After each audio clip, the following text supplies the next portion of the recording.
Hello बच्चों, आज के इस वीडियो के अंदर आपका क्लास 11 केमिस्ट्री का चैप्टर केमिकल बॉन्डिंग पढ़ेंगे। तो चलो आज की वीडियो को स्टार्ट करते हैं।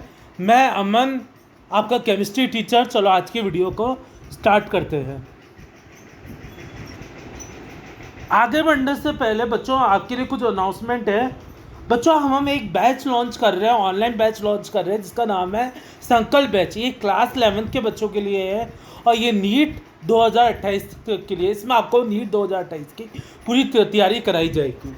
तो इस बैच में आपको डेली 2 लाइव क्लास मिलेगी, डीपीपी मिलेगी, और किसी कारणवश आप लाइव क्लास को मिस कर देते हो तो उसकी वीडियो आपको मिल जाएगी।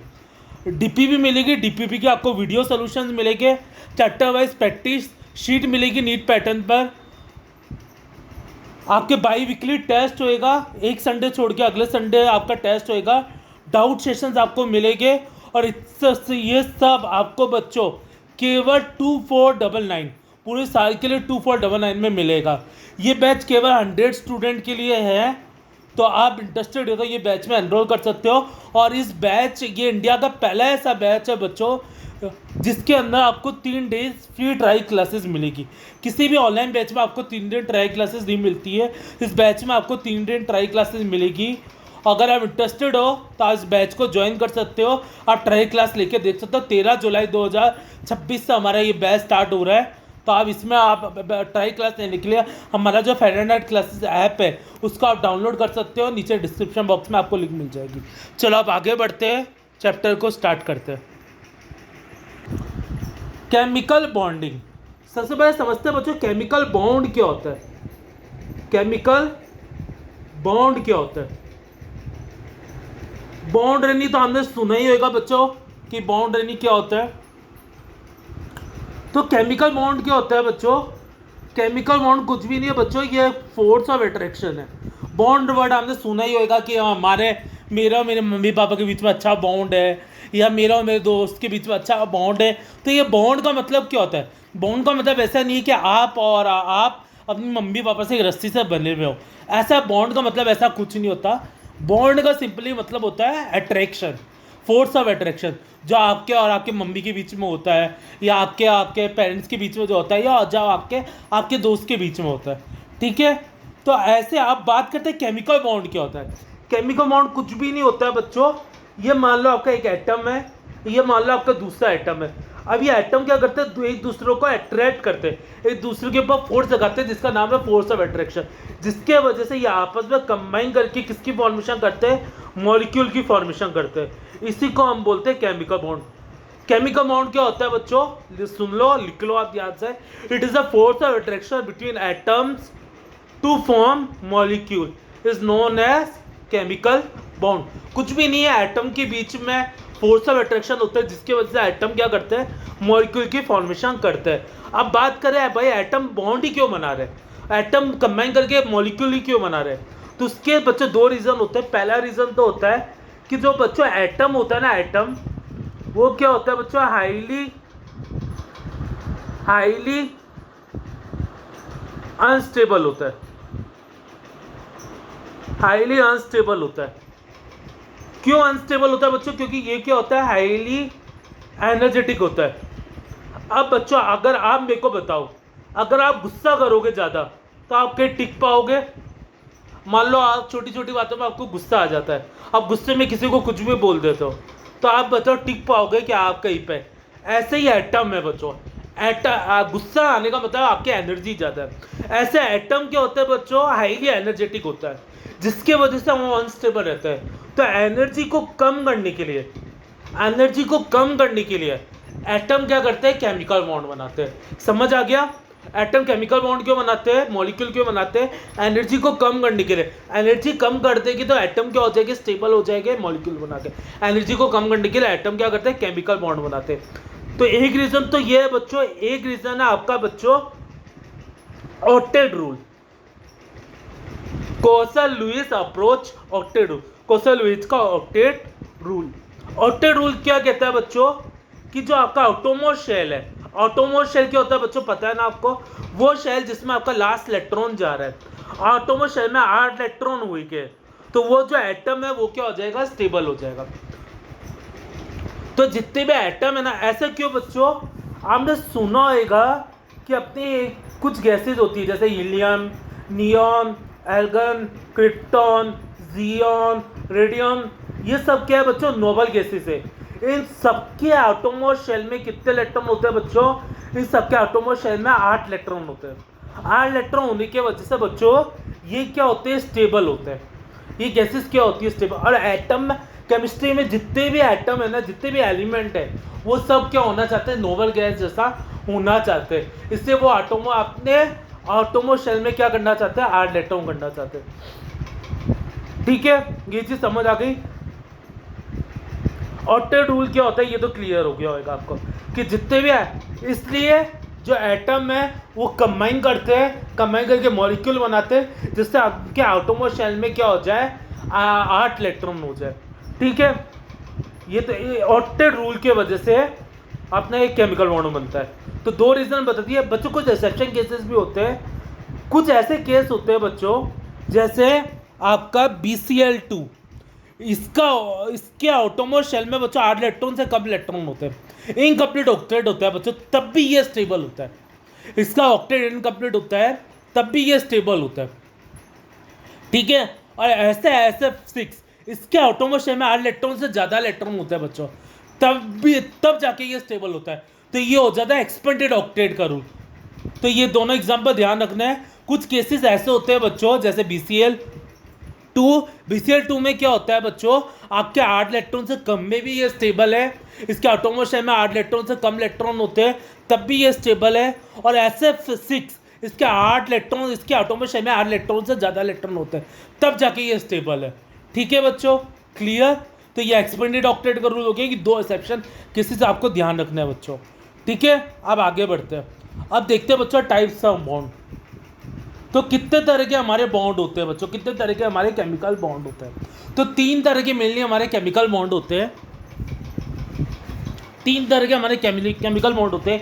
एक तो होता है बच्चों आपका आयनिक बॉन्ड, एक होता है बच्चों आपका कोवेलेंट बॉन्ड, एक होता है आपका कोऑर्डिनेट बॉन्ड। आयनिक बॉन्ड क्या होता है बच्चों, आयनिक बॉन्ड आपके मेटल और नॉन मेटल के बीच में बनता है। और इसमें क्या होता है बच्चों, आपका इलेक्ट्रॉन का ट्रांसफर होता है। जो इलेक्ट्रॉन होता है ना वो पूरी तरह ट्रांसफर होता है। जो मेटल होती है वो इलेक्ट्रॉन को दे देती है और नॉन मेटल क्या करता है, इलेक्ट्रॉन को एक्सेप्ट करता है। इसको अभी समझेंगे। और इस फिर जैसे ये इलेक्ट्रॉन को ट्रांसफर कर लेते हैं, मतलब जैसे मेटल इलेक्ट्रॉन को दे देता है तो उसके ऊपर एक चार्ज आ जाता है, तो उसके वजह से, और जैसे नॉन मेटल इलेक्ट्रॉन लेता है उसके ऊपर एक चार्ज आ जाता है। वो चार्ज से इनके बीच में क्या लगता है, एक फोर्स ऑफ अट्रैक्शन लगता है जिसको बोलते हैं इलेक्ट्रोस्टैटिक फोर्स ऑफ अट्रैक्शन। उसके वजह से ये क्या कर देते हैं, आपस में कंबाइन कर जाते हैं। ठीक है, इस तरह आपका आयनिक बॉन्ड बनता है। आगे इसको डिटेल में देखिए कि अभी हम कैसे बनता है। कोवेलेंट बॉन्ड क्या होता है बच्चों, कोवेलेंट बॉन्ड बच्चों ध्यान रखना आपके नॉन मेटल के बीच में बनता है। और इसमें क्या होता है बच्चों, इलेक्ट्रॉन की शेयरिंग होती है। इसमें क्या होता है बच्चों, इलेक्ट्रॉन की शेयरिंग होती है। ठीक है, अब इसको डिटेल में मैं आगे पढ़ाऊंगा बच्चों। कोऑर्डिनेट बॉन्ड में क्या होता है, कोऑर्डिनेट बॉन्ड में बच्चों दोनों होता है, यह हाइब्रिड होता है बच्चों आपका। इसमें आपको इलेक्ट्रॉन ट्रांसफर भी होता है और इसमें शेयरिंग भी होती है। पहले क्या होता है बच्चों, आपका इलेक्ट्रॉन ट्रांसफर होता है फिर आपकी शेयरिंग होती है। कोऑर्डिनेट बॉन्ड में आपका दोनों होता है। कोऑर्डिनेट बॉन्ड तो आपका बिल्कुल एक अलग चैप्टर है बच्चों, क्लास 12 के अंदर कोऑर्डिनेशन कंपाउंड्स के नाम से, उसमें आपको डिटेल में पढ़ना है, इसमें हम इतना बात नहीं करेंगे। ठीक है, तो कोऑर्डिनेट बॉन्ड क्या होता है, जिसमें आपका दोनों होता है, इलेक्ट्रॉन का ट्रांसफर भी होता है और इलेक्ट्रॉन की शेयरिंग भी होती है। इतना क्लियर हो गया बच्चों आपको। अब एक एक करके इनको डिटेल में देखते हैं। आयनिक बॉन्ड कैसे बनता है बच्चों, चलो देखते हैं आयनिक बॉन्ड कैसे बनता है। ओह सॉरी बच्चों, आयनिक बॉन्ड कैसे बनता है। जैसे बच्चों मैं एक एग्जांपल ले रहा हूँ, सोडियम आप जानते ही होंगे बच्चों, आपने क्लास 10th में पढ़ा होगा। सोडियम क्या होता है, आपका एक मेटल होता है। इसका एटॉमिक नंबर क्या होता है, 11 होता है। अब मैं sp-df वाला आपको इलेक्ट्रॉनिक कॉन्फ़िगरेशन लिख के नहीं दिखा रहा हूँ, मैं आपको KLMN लिख के दिखा रहा हूँ। मैं अज्यूम कर रहा हूँ कि आपको KLMN वाला इलेक्ट्रॉनिक कॉन्फ़िगरेशन लिखना आता ही होगा। तो सोडियम क्या एटॉमिक नंबर क्या होता है, 11 होता है।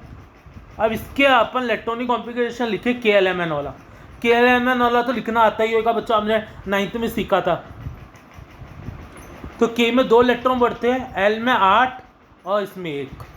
तो सोडियम के आउटरमोस्ट शेल में, आउटरमोस्ट शेल जानते हो बच्चों आप, आउटरमोस्ट शेल वो जिसमें लास्ट इलेक्ट्रॉन जा रहा है। तो लास्ट इलेक्ट्रॉन किस में गया, M शेल में गया।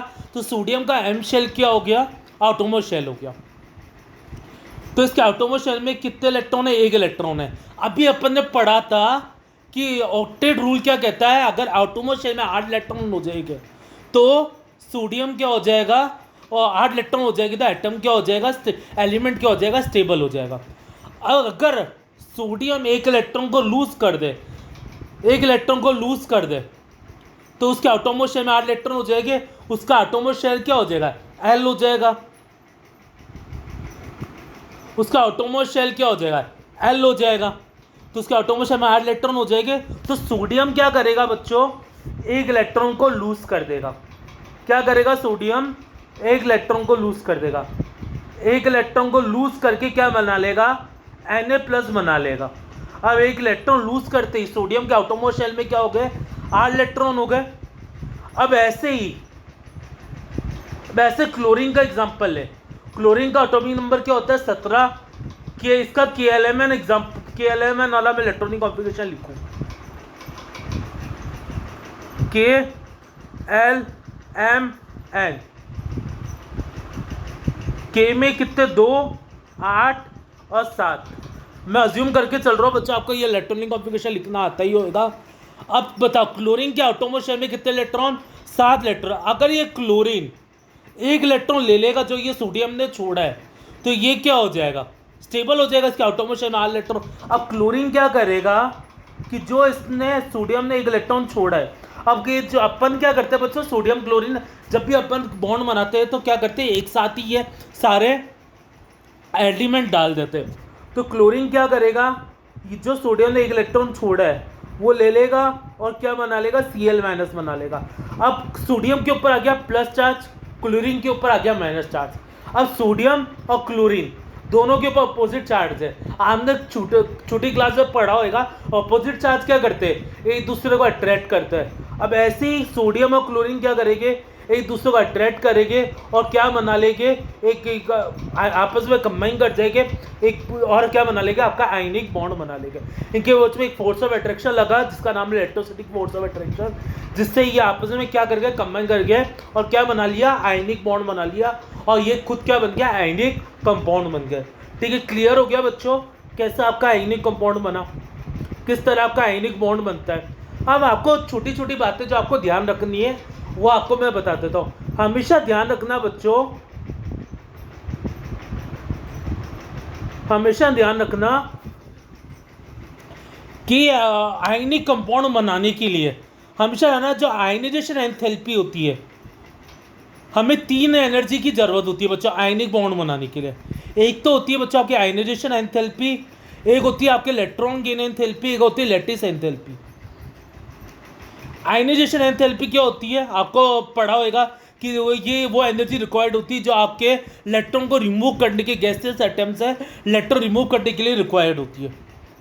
तो बच्चों जितनी ज़्यादा आपके आयनाइजेशन, ध्यान रखना जो मैं बता रहा हूँ उसको ध्यान से सुनो, जितनी ज़्यादा कम आपकी आई होगी, जितनी ज़्यादा कम आपकी आयनाइजेशन एंथैल्पी होगी, उतना ज़्यादा आपका आयनिक बॉन्ड स्ट्रांग बनेगा। और एक आपकी होती है electron affinity, electron gain enthalpy.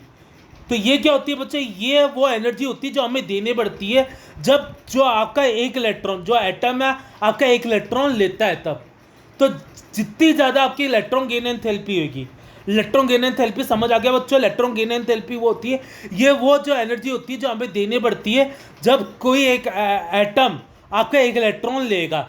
ठीक है, एक इलेक्ट्रॉन जब लेगा तो जो आपको एनर्जी देनी पड़ती है वो एनर्जी क्या कहलाती है, आपको इलेक्ट्रॉन। हाँ, ये चीज़ ध्यान रखना बच्चों कि जितनी ज़्यादा आपकी इलेक्ट्रॉन गेन एंथैल्पी होगी उतना ज़्यादा आपका आयनिक बॉन्ड स्ट्रॉन्ग बनेगा। आयनाइजेशन एंथैल्पी कम होनी चाहिए, इलेक्ट्रॉन गेन एंथैल्पी ज़्यादा होनी चाहिए, उतना ज़्यादा आपका आयनिक बॉन्ड स्ट्रॉन्ग बनेगा। ये छोटी छोटी बातें आपको ध्यान रखनी है।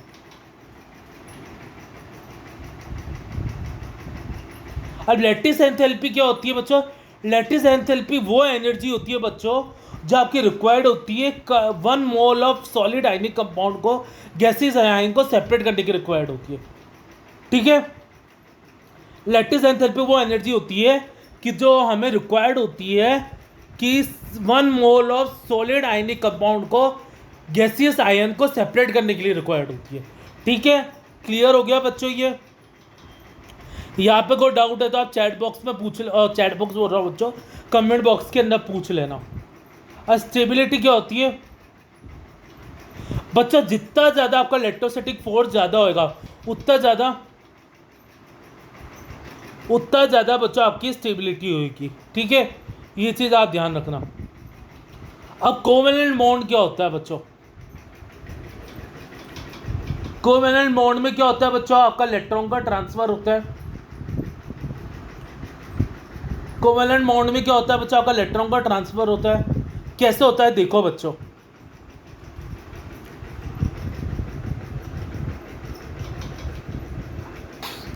जैसे बच्चों नाइट्रोजन है, चलो मैं आपको कार्बन का एग्जांपल लेके समझाता हूँ बच्चों। कार्बन का एटॉमिक नंबर क्या होता है? 6 होता है बच्चों। अगर इसका KLMN अपन इलेक्ट्रॉनिक कॉन्फ़िगरेशन लिखेंगे KLMN, के में कितने इलेक्ट्रॉन जाएंगे बच्चों? इसके 2 और इसमें 4। ठीक है, ये मैं अज्यूम करके चल रहा हूँ बच्चों, ये तो आपको लिखना आता ही होगा। अब कार्बन के एटॉमिक शेल में कितने इलेक्ट्रॉन है बच्चों? 4 है। ऑक्टेट पूरा करने के लिए इसको कितने इलेक्ट्रॉन की जरूरत है? 4 इलेक्ट्रॉन की जरूरत है। अब कार्बन क्या करेगा? 4 इलेक्ट्रॉन गेन नहीं करेगा, 4 इलेक्ट्रॉन लेगा नहीं, क्योंकि देखो कार्बन क्या कर सकता है? कार्बन का ऐसा केस है बच्चों कि देखो कार्बन के, आपको ये चीज ध्यान रखना है बच्चों, कार्बन के पास इलेक्ट्रॉन, एटॉमिक शेल में इलेक्ट्रॉन तो 4 है, पर प्रोटॉन कितने हैं? प्रोटॉन कितने हैं? प्रोटॉन तो कार्बन के पास है 6, जितने इलेक्ट्रॉन उतने प्रोटॉन। अब बताओ अगर ये 4 इलेक्ट्रॉन और ले लेगा, मेरी बात ध्यान से सुनना बच्चों, एटॉमिक शेल में इसको अपना ऑक्टेट पूरा करने के लिए 4 इलेक्ट्रॉन की जरूरत है। कार्बन के पास प्रोटॉन कितने हैं? 6 प्रोटॉन है। मैं मान के चल रहा हूँ आपको प्रोटॉन इलेक्ट्रॉन इनके बारे में पता होगा। प्रोटॉन कितने हैं? 6 है। अगर कार्बन 4 इलेक्ट्रॉन लेता है, गेन करता है 4 इलेक्ट्रॉन, तो अब हम मेरे को बताओ उसके बाद टोटल इलेक्ट्रॉन कितने हो जाएंगे? 10। अब हम मेरे को बताओ क्या 6 प्रोटॉन 10 इलेक्ट्रॉन को संभाल लेंगे क्या? एग्जाम्पल से बच्चा आपको मैं समझाता हूँ। अब मान लो बच्चा आपकी लड़ाई हो गई, अब मान लो आपकी लड़ाई हो गई, तो अब मान लो आपको मारने आ गए 10 जने, और मान लो आप 6 ही जने हो। क्या आप 6 जने 10 जने से भिड़ जाओगे क्या? आप क्या भिड़ जाओगे? आप जीत जाओगे लड़ाई, नहीं तो हार जाओगे। ऐसे ही यहाँ पे कुछ है। अब यहाँ पे 6 प्रोटॉन 10 इलेक्ट्रॉन को नहीं संभाल पाएंगे, तो इसलिए कार्बन क्या करता है? इलेक्ट्रॉन का ट्रांसफर, इलेक्ट्रॉन को लेता देता नहीं है। कार्बन क्या करता है? इलेक्ट्रॉन की शेयरिंग करता है। शेयरिंग में क्या होता है बच्चों? कार्बन क्या करेगा? दूसरे कार्बन एटम को बोलेगा, जैसे मैं आपको लुईस डॉट स्ट्रक्चर बना के दिखाता हूँ। जैसे कार्बन के एटॉमिक शेल में 8 इलेक्ट्रॉन थे, तो ये कार्बन के एटॉमिक शेल में 4 इलेक्ट्रॉन थे, तो ये मैंने 4 इलेक्ट्रॉन रिप्रेजेंट कर दिया। अभी कार्बन दूसरे कार्बन को बोलेगा, जैसे ये मान लो दूसरा कार्बन है, इसके एटॉमिक शेल में भी 4 इलेक्ट्रॉन है, इसको भी ऑक्टेट पूरा करने के लिए 4 इलेक्ट्रॉन की जरूरत है, इसको भी ऑक्टेट पूरा करने के लिए 4 इलेक्ट्रॉन की जरूरत है। ठीक है, अब ये कार्बन क्या बोलेगा? दूसरे कार्बन को बोलेगा तेको भी इलेक्ट्रॉन की जरूरत है, मेरे को भी इलेक्ट्रॉन की जरूरत है। तो ये अपन क्या कर रहे थे? आपस में इलेक्ट्रॉन की शेयरिंग कर लेते हैं। हम क्या कर रहे थे? आपस में इलेक्ट्रॉन की शेयरिंग कर लेते हैं, और क्या बना लेते हैं? बॉन्ड बना लेते हैं। और ये जो बॉन्ड है, इसमें ये वाला कार्बन का भी इलेक्ट्रॉन है और ये वाला कार्बन का भी इलेक्ट्रॉन है। बाकी 1 इलेक्ट्रॉन तो कार्बन को मिल गया, 4 इलेक्ट्रॉन की जरूरत थी ऑक्टेट पूरा करने के लिए, 1 मिल गया। अब एक केस आपको ध्यान रखना है कि जो हाइड्रोजन होता है बच्चों, हाइड्रोजन के एटॉमिक शेल में कितना के 1 इलेक्ट्रॉन होता है, बट आपको ध्यान रखना है हाइड्रोजन ऑक्टेट पूरा नहीं करता है। हाइड्रोजन हाइड्रोजन के एटोम शेल में 2 इलेक्ट्रॉन हो जाएगा ना, तो हाइड्रोजन तब भी स्टेबल हो जाएगा। ऐसा क्यों होता है बच्चों? क्योंकि हाइड्रोजन के पास में जो सबसे नीरियस्ट नोबल गैस होती है बच्चों सॉरी बच्चों, जो हाइड्रोजन के पास में सबसे नीरियस्ट नोबल गैस होती है वो कौन सी होती है बच्चों? हीलियम होती है। अब हाइड्रोजन 1 इलेक्ट्रॉन ले लेगा तो किसके जैसा हो जाएगा? हीलियम जैसा हो जाएगा। तो हाइड्रोजन ऑक्टेट पूरा नहीं करता है, हाइड्रोजन क्या पूरा करता है? अपना डुप्लेट पूरा करता है। मतलब हाइड्रोजन 1 इलेक्ट्रॉन लेके ही वो क्या हो जाएगा? स्टेबल हो जाएगा। तो अब क्या करेगा? अब यहाँ पे इसको कार्बन कार्बन आपस में 1-1 इलेक्ट्रॉन शेयर करके अपने 1-1 इलेक्ट्रॉन की तो रिक्वायरमेंट पूरी कर ली। अब इनको 3 इलेक्ट्रॉन की रिक्वायरमेंट थी, तो यहाँ पे क्या आ जाएंगे? हाइड्रोजन आ जाएंगे। यहाँ पे क्या आ जाएगा? हाइड्रोजन आ जाएंगे। अब हाइड्रोजन को भी 1-1 इलेक्ट्रॉन मिल गया और कार्बन के भी अब पूरे 4 इलेक्ट्रॉन हो गए और यहाँ पे भी 1-1 हाइड्रोजन आ जाएगा। तो इस तरह बच्चों आपका क्या होता है? कोवेलेंट बॉन्ड बनता है। तो किस तरह कोवेलेंट बॉन्ड बनता है आपको समझ आ गया? कोवेलेंट बॉन्ड कैसे बनता है आपको समझ आ गया? तो इस तरह बच्चों आपका क्या बनता है? कोवेलेंट बॉन्ड बनता है। क्लियर है बच्चों आपको ये? तो आज की इस वीडियो में बस इतना ही। नेक्स्ट वीडियो के अंदर बच्चों हम आगे बढ़ेंगे। तो आज की इस वीडियो में बस इतना ही। अगर आपको मेरी वीडियो पसंद आए तो मेरी वीडियो को लाइक करना, मेरी वीडियो को शेयर करना और मेरे चैनल को सब्सक्राइब करना। Thank you for watching my video.